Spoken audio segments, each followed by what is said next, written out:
On this episode of the F1 Chat, the F1 Sprint, the F2 Report, the F1 Report, the Carlos Sainz Report, Ollie Bearman, Max Verstappen, and much more. All here on the F1 Chat. The PK kick for The Helmet Driver Award with the PK kick.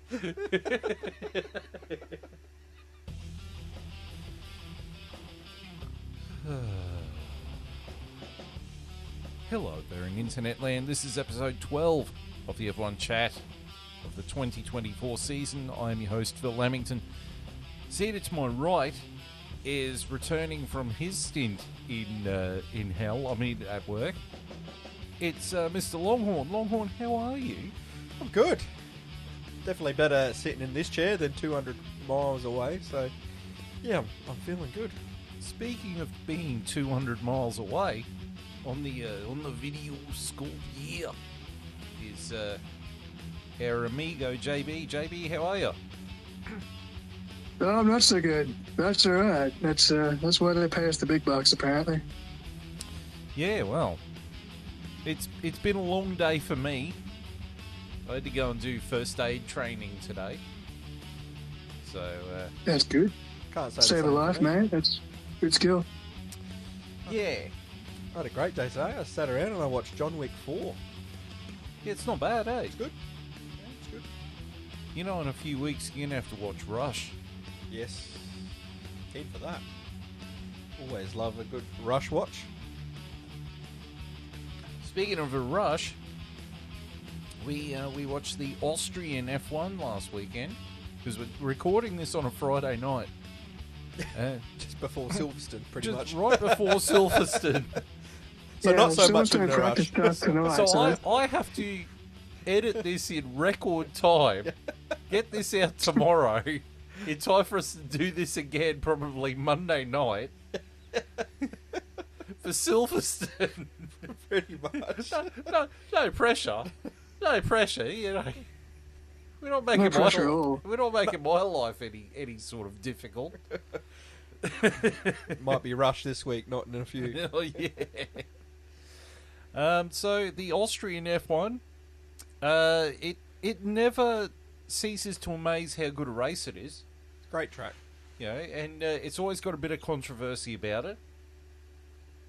And you know, the thing is, before we talk about the F1 race, how good was having Hans Zimmer on the grid doing the Austrian national anthem with a band? Yeah, it's epic, eh?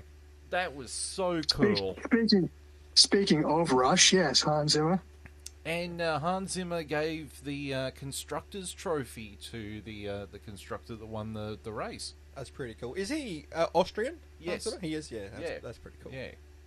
So yeah, that was really cool. Actually, I really enjoyed that. But speaking of enjoyment, it's time for the F1 Sprint Report. So we hand it over to the J of the B for the F1 SPRINT. All right. The sprint race from the Red Bull Ring. That one. Max Verstappen starts on pole position alongside Lando Norris. Max gets the whole shot. The McLaren's battle, but everyone gets through clean. Lap 4, Lando Norris pokes his nose around the outside of Max Verstappen in turn 4, starting to bother him. Lap 5, Lando Norris dive bombs Max Verstappen for the lead of the sprint race, but Max Verstappen slips back under him to retake the lead. Oscar Piastri taking advantage to pass Lando for second place. Lap 8, George Russell passes Carlos Sainz for 4th. Lap 10, the F1 graphics go out, and now I don't know where anyone outside the top 3 is. That was a problem. Lap 21, the F1 graphics finally come back. Pretty sure everyone is still in the same position they were. And lap 23, Max Verstappen wins the sprint race from the McLaren pairing of Oscar Piastri and Lando Norris. George Russell came 4th. Carlos Sainz in the Ferrari came 5th. Lewis Hamilton in the Mercedes came 6th. Charles Leclerc in the Ferrari came 7th, and Sergio Perez in the Red Bull came 8th. I kind of thought the sprint race was a bit boring. It was very dull. The most exciting part of that race was the graphics going out Pretty and then much. being frustrated by not knowing what's happening. Yeah. Not a lot. Yeah, it No, it wasn't a lot. It was a bit shit house. Yes. All right, so we'll move on from the sprint race over to the F1 report. Shall we? We've forgotten something. Have we? The F2. Was there an F2 race? There was an F2 race. Fucking hell, you're on it. I'm on it. I'm on it this week. Don't you worry about that. Oh, Jesus. I actually got time to watch the race this week, so I got a little bit more than just the results. Look out, everyone. Get in there, Lewis. Got a report. But we also had a sprint race in the F2, as we always do every week. So I'll just quickly give everyone the just the top three for the sprint, because don't want to drown everyone out with just F2 stuff. But the top three for the sprint, we had championship leader Paul Aaron come in 3rd, Pepe Marti come in 2nd, and a name I'm sure we're not going to talk about for the last time already is Oliver Bearman taking out his first win of the season. Yes! I'm sure we'll get more on him later, but yeah, good sprint for him. It was a good weekend for him. And then we'll get on to the quali. Pole position was Dennis Hauger, who unfortunately that was pretty much the last positive for his weekend, as I'll get to the actual race, the feature race. So as it happened, there was drama before lights out as pole sitter Dennis Haugen stalled at the start of the formation lap alongside Kushmani and Jack Crawford, forcing the trio to start from the pit lane. So Hauger, who had pole, unfortunately stalled and had to go to the pit lane, and basically his race was over. But that wasn't that wasn't the end of the stalling, as the race started, Zane Maloney stalled. So don't know what it was with the F2 this week, but they couldn't get their cars started off the line. So anyway, we get underway, and this left Dirksen as the lead car on the grid, and he made a fast start ahead of Bortoletto with Colapinto in 3rd and championship leader Paul Aaron in 4th. Colapinto was the lone driver in the top 5 to start on the softs. Everyone else was on the super soft, so he had the only one on the alternate strategy. Lap 4, turn 4. Bortoletto makes a move down the inside of Dirksen to take the lead. Turn 3, on the same lap, lap 5, turn 3, Colapinto overtakes Dirksen to get 2nd. Lap 6, Marty lost P6 to the sprint race winner Oliver Bearman, who was putting a nice weekend. Unfortunately, though, he had some engine troubles, and that took him out of the feature race. So, unfortunate end for Bearman of the week, but it was a pretty good weekend showing up until that point. Moments later, the virtual safety car was deployed, with Zane Maloney stopping on track after his car was car basically just shut itself off. And that's when the super soft runners then pitted for the softs about lap 9, lap 10. That included Dirksen, Bortoletto, Taylor Barnard, Richard Verschoor, Kimi Antonelli, who later stalled in the pit lane, coming out after his pit stop, which put him back to P16 and basically ruined his race. After that, we had some pretty professional racing with just the the long runners trying to run as long as they can to get a safety car, and that not coming. Of getting to basically 40 laps, where Hadjar had closed to within DRS range of Marty as the two went toe-to-toe in the battle for 6. They basically were battling it out for 2nd position, and they did I don't know what you want to call it, but they basically argued over the position for about 5 or 6 laps, and it ruined both their races, and it allowed Colapinto to come in, who had the alternative strategy, and basically he stormed home to beat both of them, because they both basically ruined their tyres fighting each other for about 5 or 6 laps while they were arguing with their team to swap positions. And that got us to the end of the race, where Bortoletto took out the win after he pretty much dominated from start to finish. So Bortoletto took out the win. I'll just get to the top 10. Bortoletto took out the win. Colapinto took 2nd, the Williams Academy driver. Isaac Hadjar took 3rd. Pepe Marti took 4th. I think Paul Aaron took 5th. Here it is here. Oh, I've clicked on the wrong one. Like, oh, I had the report, and now I've lost the standings.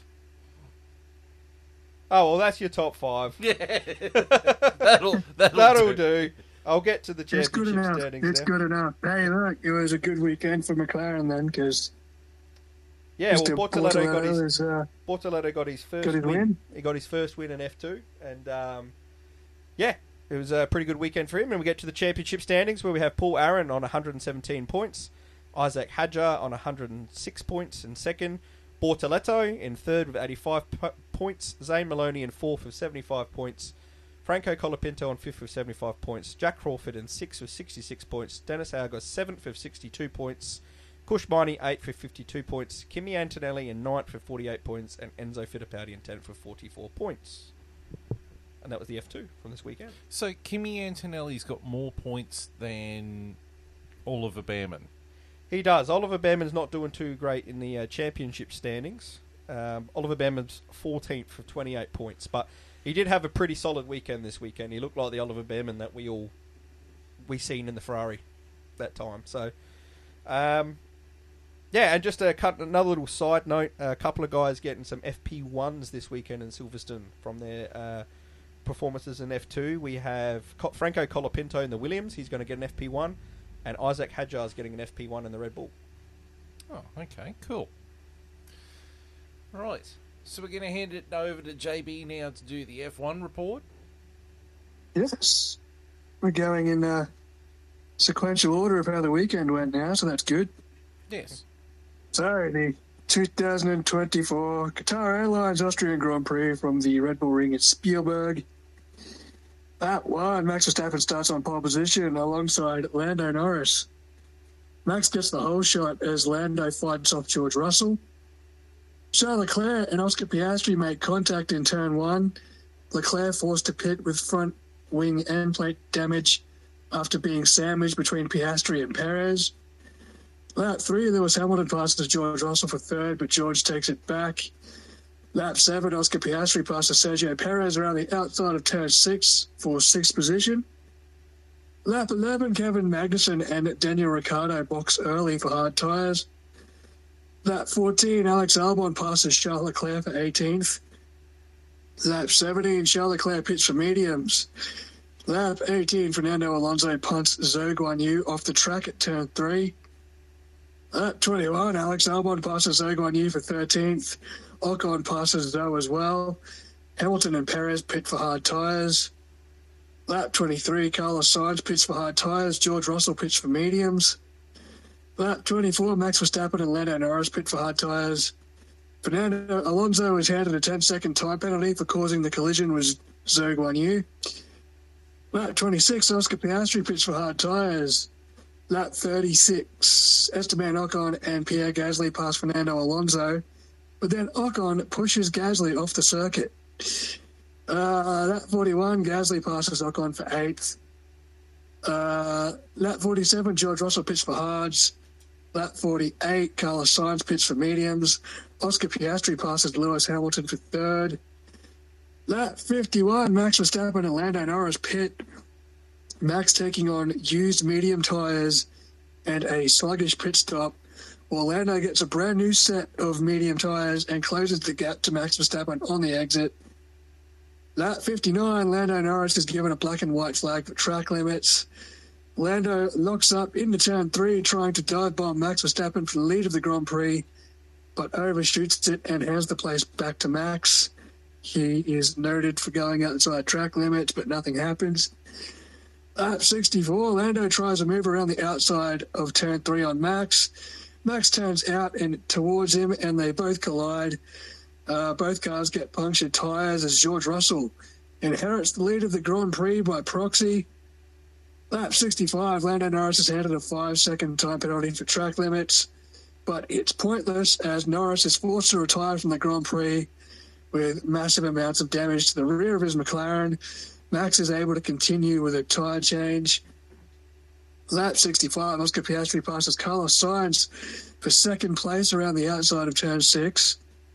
Lap 70, Max Verstappen is handed a 10-second time penalty for causing the collision with Norris, but it doesn't affect his finishing position of 5th. And lap 71, George Russell wins the Austrian Grand Prix from Oscar Piastri and Carlos Sainz. Max Verstappen gets fastest lap, and Lando Norris gets driver of the day. In fourth place was Lewis Hamilton in the Mercedes. Fifth place is Max Verstappen in the Red Bull. Sixth place is Nico Hulkenberg in the Haas. What a weekend. Yeah. Seventh place is Sergio Perez in the other Red Bull. Eighth place is Kevin Magnussen in the other Haas. Daniel Ricciardo is in ninth in the V-Carb. And 10th place is Pierre Gasly in the Alpine.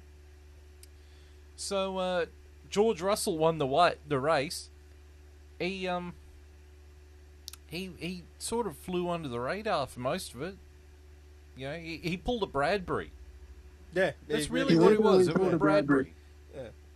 But, you know, you got to be in it to win it. That's it. And if you're not in it, you don't win it. So, he won it. He kept the car on track. He did what he had to do. Yeah, and he didn't was try there. and take out his rival. Oops, did I say that out loud? So yeah, George Russell, I think he drove a solid race, and he picked up the cookies when they fell out of the jar. He didn't leave any money on the table, and you know, He's going home a happy winner. yeah, going home with a nice little trophy, and thank you very much for coming. I do like that trophy too, the Austrian. Yeah, it's trophy. quite. It's really it's nice. a lot. You remember the French one where it was like a gorilla, but it was painted in the French colours. You're like, what the fuck is this? Yeah, there's some pretty shocking looking ones. Like even like the Australian GP one, where it's like a steering wheel. Yeah. I know, it's one of the worst ones, isn't it? Like, Yeah. come on. Could You do know? something better than that, can't we? What do we give him? A gold-plated didgeridoo. A cork hat, you know? Give him some fucking Vegemite or some shit. Yeah, a golden Vegemite. Golden Vegemite. Gold-painted inflatable Vegemite.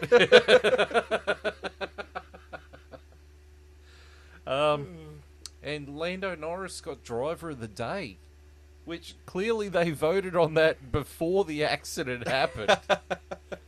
Yeah, they closed that about 3 laps from the end, which I think is about when that accident happened. So Yeah. Yeah, it was roughly around the same time.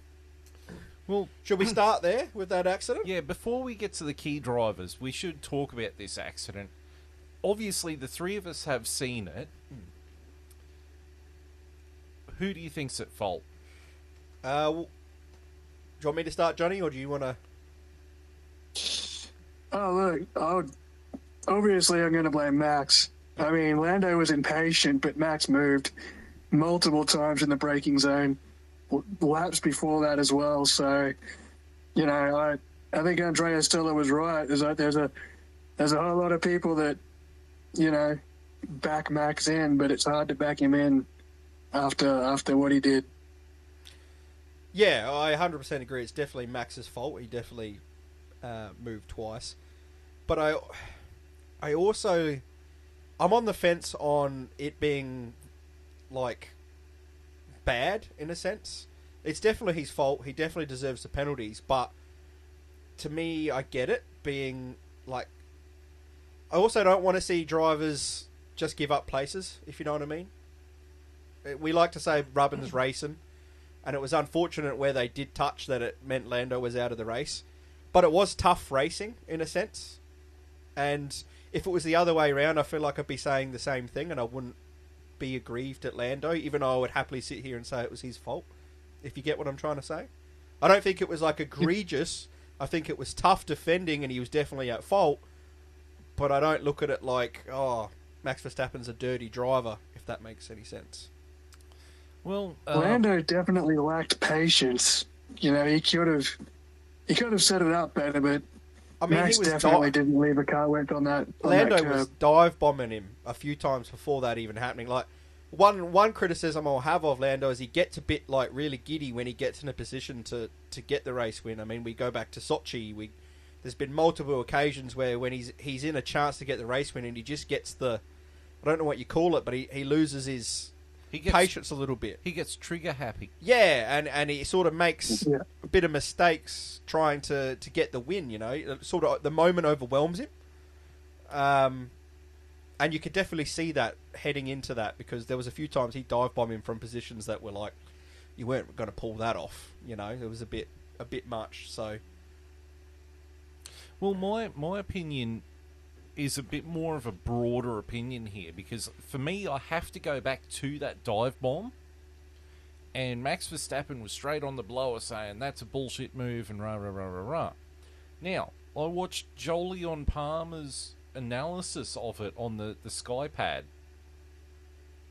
And he went over it. And what he said was, because when they interviewed Andrea Stella, he brought up 2021. When Max Verstappen dive-bombed Charles Leclerc and pushed Charles Leclerc off the track and didn't get a penalty for it. So now, Lando Norris has done the same thing, and Max is sitting there going, that shouldn't happen, and blah, blah, blah, blah, blah. And Jolyon Palmer was just like, you did it in 2021, mate. Fair game. What's good for you 3 years ago is good enough now. As for the actual move... Oh, Lando actually did get a penalty for his dive bomb as well. But that was because he broke track limits for the 15th time or something. He got it... yeah. Yes. It wasn't so much for the move, but... It was going outside the lines. Yeah, because he'd broken track limits a few hundred times. But then you get to the actual incident. And also, don't forget, there was a couple of times where Lando Norris went to do something and Max was moving under braking. That's a fucking no-no. That is a big no-no. And he did it. And he can sit there and bullshit until the cows come home. He did it. And then this, he tries to cut him off. Lando goes on the outside. Max starts trying to push him over. And if you look at the point of impact of when Max and Lando collide, Max's front wheels are off the track.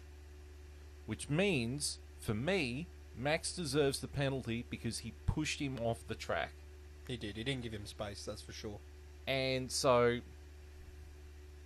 I think that 10-second penalty, for me, if it takes someone else out of the race, 10-second penalty wasn't enough.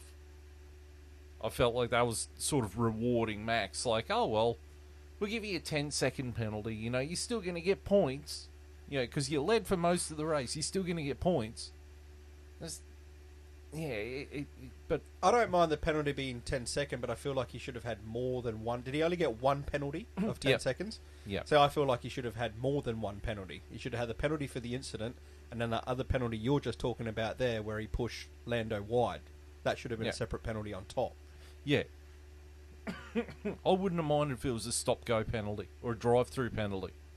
I don't see them doing that anymore. Do you? No. Do you think they'll ever do that anymore? Or like, if, for some reason, I feel like that's gone out of the window. Yeah, like they just use 10 seconds or 5 seconds. Yeah, they seem to be just happy with that. This is where it comes back to, I don't think the race director is a very good race director. Well, which one is it? I don't know who it is. That's our biggest problem. Consistency. I go back to, I think it should be Sebastian Vettel. If anyone knows the rules, it's Sebastian Vettel. And racing, yeah. He knows racing, he knows the rules, and yeah, as we've seen with Daniel Kvyat, he's got no fucks in him about telling someone you're a fuckhead. I think he's perfect to be the race director. He's got to want to do it, though. That's the problem. Throw cash at him. I would, yeah, 100%. Yeah, he would improve the sport as a race director. You know? Unfortunately, cash is probably the last thing he needs. He's pretty well off. Yeah, but I mean, he hangs around. It'd be a great way for him to promote his eco-friendly message. He can use that as a platform to promote it. Yeah, I think there's options. I think if he did that, that would entice him. Like you get a chance to make a difference. I feel like that would be the way to get him in would be come in and do the race directing for us, and we'll also make you say the focal point for pushing the message he wants to push and give him the platform to do that. Yeah. Did anyone notice that Martin Brundle changed his grid walk this week? No, I missed his grid walk this week. He I actually didn't even see his grid walk. his grid walk. He actually started in the pit lane. because they had a couple of vintage cars there. No, he started at the safety car and the medical car. He started there, and then he walked onto the track and did a couple of interviews here and there and that. But yeah, he tweaked the format a little bit, and it was kind of interesting. So Bit better than usual, well, or just different he didn't get stuck with bozo celebrities. Yeah, he didn't get stuck interviewing douchebags. You know, if he spoke to someone, they were legitimately there. Yeah, You know, I think he might have spoken to Hans Zimmer. that's cool. So you know, that's good on him. Yeah. Right. So we're all in agreement. Max Verstappen at fault. Yeah, Predominantly, yes. Right. So we're going to move on to the key drivers. My first key driver is Oscar Piastri. Thought he did really well.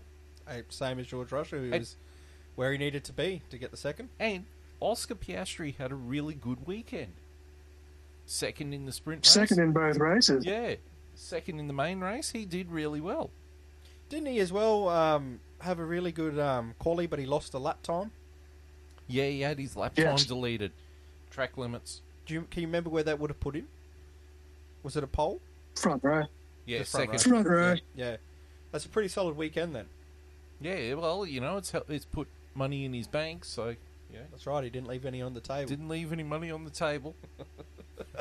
As Johnny shakes his head at Yep. us. The only money on the table is the one that now McLaren's got to fork out to fix Lando's car. So, you know.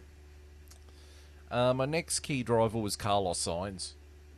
Again, like he was there to pick up the scraps, but you know he was in a Ferrari that's slightly uncompetitive at the moment. It's sort of dropped off the cliff. He recovered points for the weekend for the team, particularly seeing Charles Leclerc. Charles Leclerc, he didn't have a great weekend, but the first corner incident where he got squashed by Piastri and someone Perez. else on the right. Perez, yeah. Yeah. And so his car was a lame duck, but he was just turning laps. I think he finished 11th. They said at one point, I don't know how they were projecting it, but they said he was on for points, and he did an extra pit stop to everyone else. So I remember at one point in the race, he was sitting, 19th or wherever he was after 2 pit stops. And they come on the radio and said, "This is good, Charles. We're on for points here if you keep going." Then he pitted again, and I'm like, where are they coming out the projections? But they weren't far off because he finished in P11. Yeah. So Well, they had him on the hard tyres, and he got on the radio and said, "These aren't working. They're just not working. I'm not going to get anywhere." So they boxed him and put him on mediums and sent him back out. Maybe it was a good call. well, it was. I mean, whatever they had going on in their minds, it almost paid off because P11 is not far off where he's coming from. My next key driver is Nico Hulkenberg. Yeah, wow. Getting that Haas in the points again. Beating Sergio Perez. Yeah. Like beating Sergio Perez. Not like something happening to Sergio Perez, just generally out-driving him. Yeah. Genuinely. Does that say more about Sergio than it does about the Haas? Or Yeah, that's what I think it does, doesn't it? Like it's... is this the worst performance you've seen from a guy that signed a contract extension in like any sport you've ever seen? Yeah, it's pretty bad. Well, we'll get back to Perez. We'll get back to Perez soon. Spoiler alert. My next key driver was Kevin Magnussen. Great. And the other Haas. Great weekend for the Haas. Yeah, the Haas just getting it done. Yeah. Yeah. Getting money where they needed it. And my final key driver is Danny Rick on a weekend where he needed to do something. Yeah. Because the Helmut Marko has got the rumours swirling around about Liam Lawson. We're promised Liam Lawson and da-da-da-da-da. Danny Rick has stepped up and gone, I need a seat. If I'm out of here, I need somewhere to land. Yeah, he needs to not leave any money on the table, that's for sure. 3 times now. I can just go to bed if you want, Brody. It's fine. You owe him $1 every time you knock off his catchphrase. It's called gimmick infringement, my friend. Right. Then we get to The PK kick. For the Helmet Driver Award with the PK kick. We needed to update the photo, so we got that. And it is actually the video, and I screenshotted it on my phone and then emailed it to myself. So the PK kick is the new helmet driver photo. That's brilliant. You got him right at the perfect extension of the kick too. Oh, Like, that's- yeah. Oh, yeah. It took me 10 minutes and about 12 cracks at getting it. Look how far that foot is away.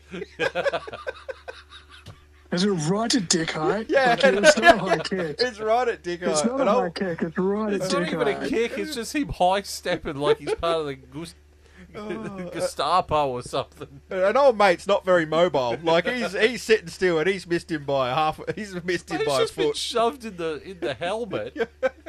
And then this lunatic's throwing some Brazilian Jiu-Jitsu style front kick. Oh, everyone listening, do yourself a favour. Just look up the PK kick. You got to see it. Yeah. Right, the helmet drivers. The first one on my list is Fernando Alonso.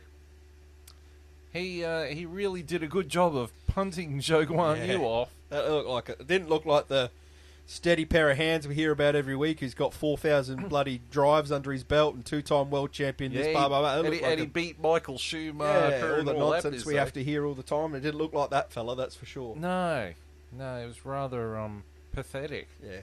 Yeah. The next one is Esteban Ocon. Because he tried punting his teammate off again. In true Ocon He fashion. did put his teammate off again, but his teammate got him back later, so that's all right. Well, seriously, he can't be that stupid. No one could be that He can, stupid. and he keeps proving it. He keeps proving that he is. Yeah. And people are sitting there You going, can't oh, he's a defend great him." driver. I mean, why would you sign someone who's going to punt your teammate off? At every occasion he can. Yeah. I just don't get him. Well, that's why he's going to be out of a drive. Oh, I'll get to that in a sec. The next guy, unfortunately, I've put him on here purely because every coin has got two sides. I've put Lando Norris in here purely because of the track limits thing. Yeah, that goes back to, as we were discussing earlier about him when he gets in those positions, sort of making those rookie mistakes. Like, you got to be more patient, especially you got to know that you're on your last infringement. You know, maybe a dive bomb isn't the best way to go about it. You know, bit of Yeah, But improvement. once for he Lando there. refines that, look out. Once he refines that, look out. Like, look at Max Verstappen when he first started. He was the same. Yeah. And then he refined it, and now he's three-time world champion. So Yeah, the problem once is Lando figured the the problem is racecraft out, the problem is that, well, because he's the next driver on my helmet driver list is Max Verstappen. In this race, Max Verstappen seemed to have regressed back into 2016. Max Verstappen. Yeah, it looked like the guy that, was getting his elbows out. That's for sure. Well, you know, 2018 Max Verstappen, who ploughed up the arse end of Daniel Ricciardo. Yeah, you could definitely sense Yeah. he felt very threatened by Lando. It's almost like he's developed Lewis Hamilton syndrome. Like, he's so used to skating off into the distance when it comes to actually fighting wheel-to-wheel combat. He's forgotten. He needs to be sent to fighter weapon training school. Or as the pilots call it, Top Gun. Well, it'll be interesting to see how they go about it this week. Danger zone. yeah. Well, the good news for us is we don't have to wait long to see how they're going to rectify it. Yeah, well, I I'm just sure Lewis... just get cop spies from 2021 though. Yeah, well, I think Max Verstappen needs another dose of 51G. I'm sure Lewis Hamilton is explaining to him what angle to hit him at. And how to celebrate. Don't even aim for the after. apex. Open the steering. Don't even aim for the apex, Lando. Just get in there, Lewis. The final helmet driver for me is Sergio Perez. Yeah, it's poor, isn't it? Red Bull have got to be getting buyer's remorse on him now. Surely. Because this is, as JB said earlier, have we seen a worse celebration of a contract extension? I mean, ever since he has been deplorable. Jesus Christ, we thought James Bond getting his 00 status of walking into an embassy and massacring the place was bad. This is bad. It's terrible. I mean, every week he's being beaten by all the constructors that are in the battle with them. So he's losing to every driver from every constructor in it. And now this week he's being beaten by a bottom feeder team in the Haas. Like, gosh, that's, I don't even know what to say anymore. I'm not even sure we can refer to the Haas as a bottom feeder team anymore. They're like... No, certainly mid-pack, aren't they? You know. Yeah, they're certainly probably out of the shit, I'd say. They're closer to the mid-pack than the shit. Yeah. Depends on the race weekend. But this weekend, they certainly were further away from the shit. So, who are we going for the helmet driver? Couple of good ones this week. So we've got Perez, Max, Lando, Alonso, and Ocon. For me, I'm going to go Max Verstappen. Mm-hmm. It's hard. I think I'll go Sergio Perez. Yeah, Perez. For the overall package. Because remember, Max won the sprint race. Yep. Max won the sprint race, and then in trying to defend, getting over Salas and defending his position, lost the Grand Prix. So, but Sergio overall was just fucking nowhere again. So, yeah, he gets my vote. Yeah, I'm completely in agreement with it, JB. But I'm going to go someone different. I'm going to go Fernando Alonso, just because that move on Zhou was. I mean, it was nowhere all weekend, and that dive bomb move on Zhou was just really amateur, really, really amateur. I thought it was Stroll when it happened. Yeah. Honestly, that's how bad it was. So. Yeah, and I feel like as we've been saying, Sergio Perez has been in this every week for his poor performance, so I'll just go someone a bit different this week. But all very notable helmet of the weeks. Yeah, it was very much the cream of the crop. Yeah, I mean, I think they could all win on any given week that Logan Sargent wasn't involved in. Yeah, well, Logan Sargent, he brought the car home. I know, another week. Should have put him in the key drivers. Oh, Jesus. I forgot. Pretty sure he's probably like 3 laps down, but, you know...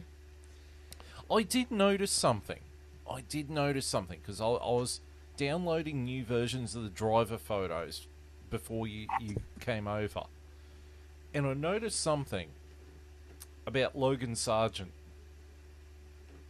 Logan Sargent has a very uncanny look-alike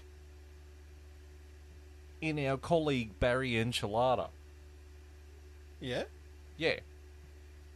Now, we can't really show JB, so apologies, JB, because the technology is just a little bit before our time. But, where is he? There he is. He looks a bit like Barry Enchilada. Give him a beard. Yeah. Yeah. I reckon you're not far off. Yeah, and a few tattoos. Hey. Yeah, no, he looks like Barry Enchilada. There you go.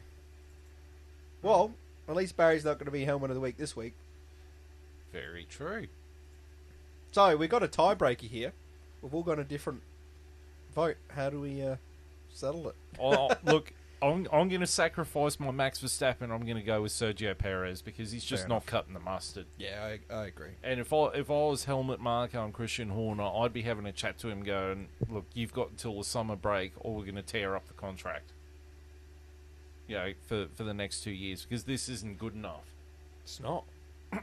You know, say to him, we'll tear up the contract and we've left it so late you're not going to get a seat and you're fucking retired. And we'll give it to Danny Rick. No, they're honestly, I said it last podcast, I feel they're better off giving this next 6 months to Danny Rick over Sergio Perez. Even with Danny Rick's form, I just feel like he'd get more out of that car than Sergio Perez is. And at the end of the year, give it to Liam Lawson if you have to. Like, you know. Yeah. I don't understand. Red Bull's always been so ruthless in the past, and then for some reason, when it comes to Sergio Perez, they're not the old Red Bull that we have always known. Yeah, they're the old Red Bull with everyone else. But with Sergio, it's just like, oh, but he's a special case. Yeah. You know, he helped us. He helped us beat Lewis back in 21. You know. Yeah, it's almost like he gets a pass for that defence in that 2021 campaign in Abu Dhabi where he helped. Like, that's what he lives off in that organisation. I feel like Kind of like Alonso. I beat Schumacher. yeah, Yay. yeah. Okay, so we're going to move on to the news. And there was a news item that I completely forgot all about, so I hadn't put the photo up for it yet. But Mercedes head of engine development, a man named Andy Cowell, has just gotten a new job as the CEO of Aston Martin F1. Yeah, right. Yeah, he has completely jumped ship. And his main That's a bit of a step up. His main reason was I was never going to get anywhere further than where I am under Toto Wolff. Fair enough. Good on him. Yeah, now's the time to jump ship, so yeah, good on him. But that's minuscule shit compared to Oliver Bearman has signed a multi-year deal with Haas. Good on him. Nice one. Good on Well, him. we knew it was coming, but I actually didn't think it was going to be this quick. Yeah, well, he's got the talent. Like, when they stuck him in that Ferrari, he showed he can go. Yes. Oh, we know he's got talent, but I honestly thought they would have waited till the summer break at least, but good on them. As much as I'm rooting for Ollie Bearman, as much as I see the talent, doesn't this show you how fickle it can be in getting a seat in F1 when you've got guys who win F2 championships and they don't even get a look in, and then you've got a guy who's 14th in F2, gets, by pure luck, gets a shot in the Ferrari, which was a decent car at the time, brings it home, does put in a great performance, but off the back of that gets a multi-year deal in F1, where it's like, how many other guys could have done the same thing? Well, it kind of makes you think about the guy who's winning the F2 championship, that's Paul Aaron, right? He's a Mercedes driver. He is. Yet the whole focus is on Kimi Antonelli. I find that one strange because if anyone has had consistency this year in the F2, it's Paul Aaron. Yeah. He's leading the championship for a reason. And he doesn't get a mention at all for Mercedes. Yet Kimi Antonelli is coming in ninth, and I don't know, I think he's got one podium for the year. Yeah. Is the next coming of Verstappen. They're trying to move rules for him. So, I don't know, whatever they're seeing behind closed doors that we're not is... it's obviously looking good for Kimi Antonelli, but I do, like I said, I do find it strange, like, how many guys, I always think to myself, how many guys have we lost because they just haven't, by luck, gotten their shot to show they've got the talent compared to the guys that do get the shots? If you know what I'm saying. Yeah, guys like... The list would be Drogovic. exhaustive. Yeah, 100%, you know, like, how many guys have we lost that could have been even potential future world championships have given the time? So Sebastian Brownie, I was watching him in the 24 Hour of Le Mans last week. Dude's, I don't think, well, I think he came third, I think, but he was a great F1 racer that was gone before his time in the Red Bull system too. So Who was that again, you know, sorry, John? there's a few. Who? Hey, Who was that again? Sebastian Brownie, Oh, yeah. Yeah, well, who's still racing. Yeah, and he still does simulator work for Red Bull. Yeah. Yeah. He'll never be the greatest driver in the Red Bull Academy, though, because that'll always be Scott Speed. Just saying. Scott Speed's like your money on the table, eh? Yeah, yeah, definitely. You can thank Josh Revell for that one. So, yeah, Ollie Bearman is going to be a Haas driver. Good on him. Good move for Haas, good move for him, I think. And I think Ollie Bearman at Haas is prepping him for Ferrari Yeah. to replace Lewis Hamilton. 'Cause 100%. Lewis Hamilton, I reckon he'll retire at the end of 26. 7-time world champion because he ain't getting the 8th. And Ollie Bearman's going to come in. Yeah, he'll be seeing how the Ferrari matches up to the 26 regs. If they're up for it, he'll be all in. If the car's Hey, not up for it, Newey's there. he'll be I out. don't think they'll have too much to worry about. Yeah. Right. So now we're moving on to a new segment that I thought up about. I call it the Signs Report. Ooh. Why is it called the Signs Report? Because, fuck me, everyone's trying to figure out where the fuck he's going to go next year. He doesn't even know. Well, apparently he does know. But here's the thing, okay? So now, Williams are shopping around for another driver. Because apparently they've got sick of waiting for him to stop fart-arsing around. And there's 2 names that they're interested in at Williams to take that spare seat, to get rid of Logan Sargent. Valtteri Bottas, Daniel Ricciardo. You're interested in both of them. Yeah. Alpine have put their hand up and said, we're interested in having Carlos Sainz. Specifically, Flavio Briatore. He's interested. So, the other driver that they're interested in at Alpine is Valtteri Bottas. So, Bottas has got a couple of options. Haas are interested in Carlos Sainz. But if they can't get Carlos Sainz, I can't believe I'm going to say this out loud. The driver they're interested in is Ocon. Why wouldn't you just keep Really? Magnussen over Ocon? Why? That's the worst person to put with your Why? talented rookie guy you've just signed. We're just talking about and praising Ollie Bearman. Why would you put him next to Esteban Ocon? Because you want to kill his career? Yeah. Obviously. Oh gosh. God, that'd be better if they brought Callum Ilott over from IndyCar or some shit. Bring you back know? Scott Speed. Scott They had Speed. that chance and they didn't fucking take it. You know? Sauber, Audi, they're still interested in getting Carlos Sainz. But no one knows who their option B is. Everyone knows it's not going to be Zhou Guan Yu, and it's not going to be Valtteri Bottas. They don't want them. I hope it's not fucking Ocon. Surely not. Yeah, Surely not. Surely people have got their eyes open and can see it. You know? You'd think so. I feel like the driver market at the moment's on a standstill, literally waiting for Carlos Sainz to make up his Yeah. mind. That's what's going on. Like, Yeah, Carlos Sainz needs to make a decision on where he's going so everyone else can start making moves in the summer break. yeah, and as soon as Carlos signs somewhere, I guarantee you, not long after, you'll see Bottas sign somewhere, because I feel like he's just waiting for Sainz because he seems to be the backup to Sainz to multiple constructors, and he's basically like, yeah, I'm keen, but they're like, oh, we're just waiting for Sainz to make their mind up, you know. So it's putting everything on hold. But there's another seat. really is. There's another vacant seat on the grid that no one is talking about because they're all so hung up on Kimi Antonelli, and that's Mercedes. I reckon Mercedes might actually poach him. They're on the up at the moment. Because I don't think Kimi Antonelli is going to have enough points on his super license to be able to get into F1. Yeah, it doesn't look like it. Which means they're going to have to swoop up Carlos Sainz. He is not going to win F2, and clearly they've got no faith in Paul Aaron. Yes, it's surprising. So I think Carlos Sainz is their best shot at having a quality driver on their ranks. I agree. Do you think they could have a reunion with Valtteri Bottas?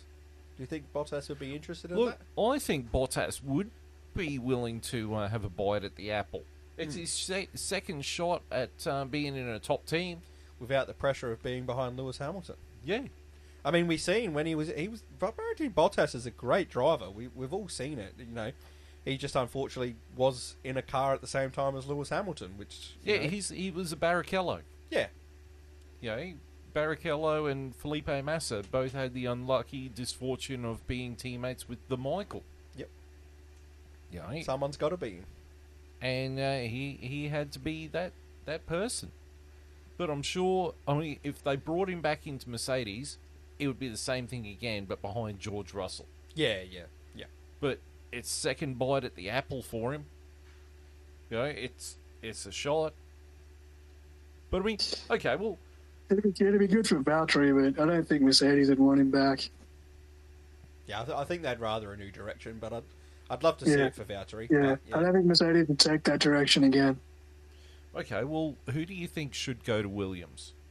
Should we start with where do we think Sainz should go? Where do you think Sainz will go? That's a great question. Even as I've just posed it, because For me, I think Mercedes need to snap him up. I agree. At this point, Mercedes is the best win-win option. Yeah. You know you're going to get if he doesn't want to take the Audi deal, which is a constructor that's going to put everything in him and basically said, we want you to be our everything. If he doesn't want that, but he wants to be competitive, then Mercedes is the team to go to, because you know they're always putting in at Mercedes, they're not there to fuck spiders. Toto Wolff means business, and they're doing everything they can to get to the top.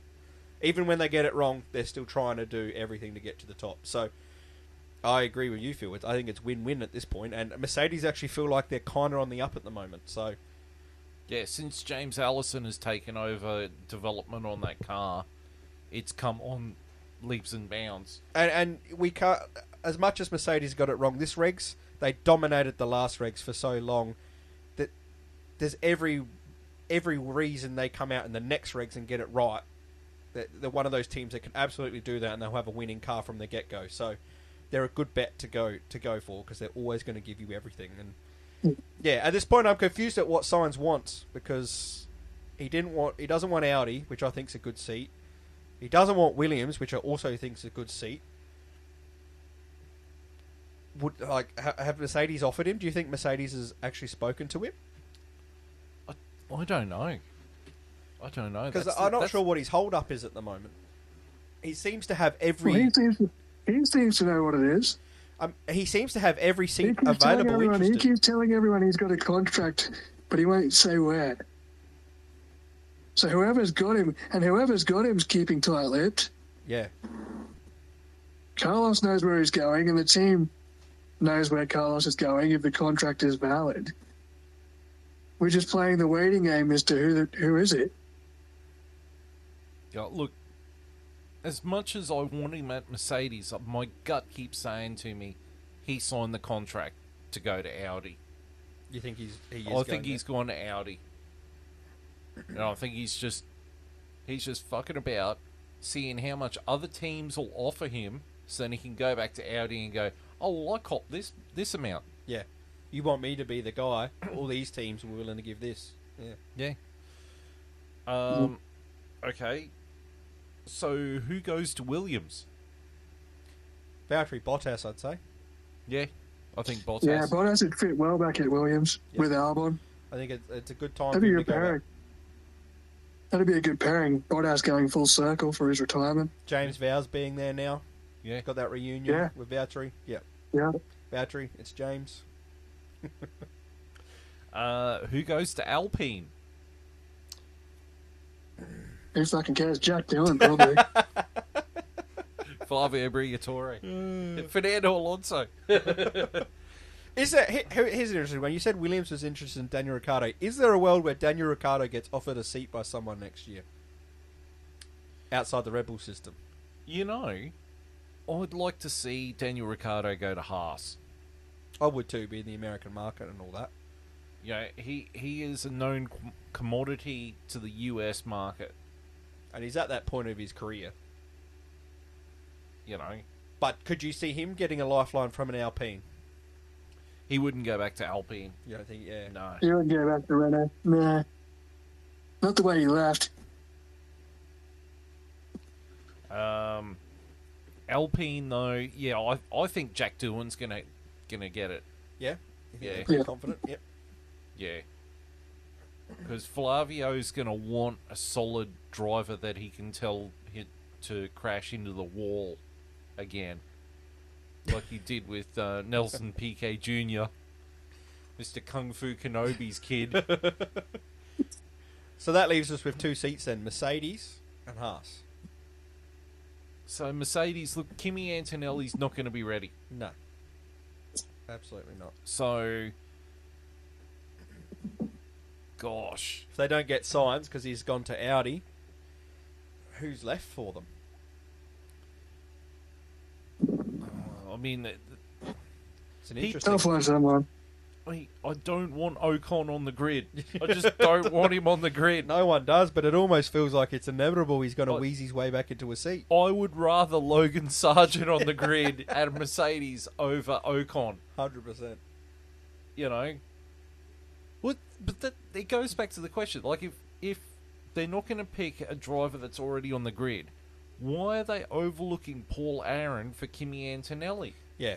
If they want to look at their future in their academy, why is Paul Aaron not getting any noise? Because he's literally winning the F2. He's literally one of the most consistent drivers we've got in the junior ranks at the moment. Why isn't he being looked at? I'm sure he's going to have the points. Yeah. To have his super license. Or a Drogovic. Yeah. Or a Mick Schumacher. Or Mick Schumacher, if he's getting looked after. Over. Yeah, because he's their test driver and reserve driver. Yeah, well, you want to talk about F2 talent that didn't get a fair crack. Mick Schumacher's still sitting there. Yeah, and you got Gunther Steiner sitting there going, oh, he's a shit driver. Well, that's why you're not in the fucking team anymore, Gunther. Yeah, look how Haas is doing now. Yeah. So, I think as much as I want Carlos to sign with Mercedes, and it would be a smart option if he did, I think he signed with Sauber, with Audi. I think time will tell. We might have to wait till the summer break, but time will tell. I think Bottas is going to go to Williams. I think Danny Rick is going to go to Haas. I don't want them to sign Kimi Antonelli to Mercedes. And I think Jack Doohan's going to Alpine. So the interesting seat is the Mercedes one, because we've got really no idea, because it definitely doesn't look like Antonelli's going to get it, and there's no link to Sainz at the moment. So, and obviously Mercedes would want to, if they're not going to look to their junior ranks, they would want a top driver. And who is left for that? You know? That's the thing that's got me curious. This has piqued the detective part of my brain here, right? The Mercedes focus is on Kimi Antonelli. And everyone's trying to guess where Carlos Sainz is going. But Carlos is sitting there going, I've got a contract. I know where I'm going. What if Kimi Antonelli is a smokescreen and he has signed with Mercedes? Every possibility. I mean, that will be as big as Hamilton going to Ferrari. It'll just be a, holy Christ, that happened? Yeah. Okay. So, yeah. How do you feel about that, JB? Well, look, I mean, we're going to have to wait till the summer break. Yeah. I think once we figure out where Carlos is going, everything else will fall into place. I don't know if Antonelli's ready for the Mercedes seat, but if Mercedes want him that badly, they'll put him there. Yeah, if he gets enough points on his super license. Yeah, I don't think he's the right option at the moment. He's not even proving himself in Formula 2, but we'll see. We will see. Right, so that is the Sainz report. We'll keep you updated on the Sainz report as to what the hell's going on with Carlos Sainz. So we're going to move right along to the drivers' standings after the Austrian Grand Prix. So in first place is Max Verstappen with 237 points. Second place is Lando Norris with 156 points. Third place is Charles Leclerc with 150 points. Fourth place is Carlos Sainz with 135 points. Fifth place is Sergio Perez with 118. Now, listen closely to this bit. So Sergio Perez, fifth place, 118. Sixth place is Oscar Piastri with 112. And seventh is George Russell with 111. Coming for him. Eighth place is Lewis Hamilton on 85. Ninth place is Yuki Tsunoda with 41. No, it's Fernando Alonso on 41. There. 10th place is Yuki Tsunoda with 19 points. And the constructors, Red Bull is still winning with 355 points. Second place is Ferrari with 291 points. Ferrari and McLaren, they are closing this gap El Rapido. Oh, with the way Perez is going, they're very lucky to have not closed it more because the Ferraris had Leclerc's had trouble last few races, which had meant no points. And obviously this race, Lando had trouble. If they had picked up points, gosh, it'd be pretty tight right now, I imagine. Well, third place is McLaren with 268 points. Fourth place is Mercedes with 196 points. Fifth place is Aston Martin with 58 points. Sixth place is VCarb, the Racing Bulls, with 30 points. Moving up to seventh is Haas with 19 points. Moving down to eighth is Alpine with 9 points. Ninth place is Williams with 2 points. And 10th is Kick Sauber with Zoot. You think Sauber get a point this year? I fucking hope so. So do I. I'll tell you. Just one point. I'll tell you what I want to happen. I want the Haas to get more points than the VCarb. Yep. And I want the Williams and the fucking Sauber to get more points than the Alpine and put them on the fucking bottom. 100%. That'd be Yeah. nice. Right, so that's the drivers and the constructors. Now we've got the socials, which is you can watch this on YouTube, on the F1 Chat, care of Vindicator 18 channel. You can also watch us on the F1 Chat -1 channel. We are on Facebook, so you can interact with us as the F1 Chat. We are on X as the F1 Chat 1. Don't forget the 1. We are on Rumble as the F1 Chat. And we are on the Spotify as the F1 Chat. So I've got to edit this fucker in record time because I think FP1 of Silverstone has just started. I think it has, yeah. So yeah, we're getting there. How good. Another race. Yeah, 3 weekends in a row, then a weekend break, and then we've got 2 in a row of Hungary and Spa. So, and then we're on the summer break. And we'll go and do our Dummies Guide to F1 episode. I'm excited to do that one, actually. It's going to be a good one, I think. Yeah, well, I mean, it was going to be the mystery team thing we've done for the last couple of years that JB just absolutely adores, but... Don't tell him we were going to do that while he's out of work. We were leaving money on the table. Always. No, All right. Well, I gotta go to bed, listeners, because I'm very tired. you think you were tired? But we'll be back. We'll be back very soon with Silverstone. Well, yeah, I think we're going to try for Monday night, if that's okay with you boys. Works for me. Why, we'll see. That's my last night here, so I will You'll be right. keep you in the loop, boys. You'll be right. Okay. Right. Well, I'm not going to have any time to watch the race, actually, so that might not be the best night, but that's okay. That's okay. We're just sorting it out on the show. We'll sort it out in the chat. Sort That's it all right. out in the chat. We'll work it Well, out you in can the have, aggregate. you can have the Brody and Phil show, and I'll try back in next time. All right. Well, Because until, I'm not gonna have any time to watch the race at all. Do you finish up on Monday? No, I'm back home Tuesday night. Oh, okay. So if you boys want to do the Silverstone episode Monday night, watch the race. I'll tag back in next time, boys.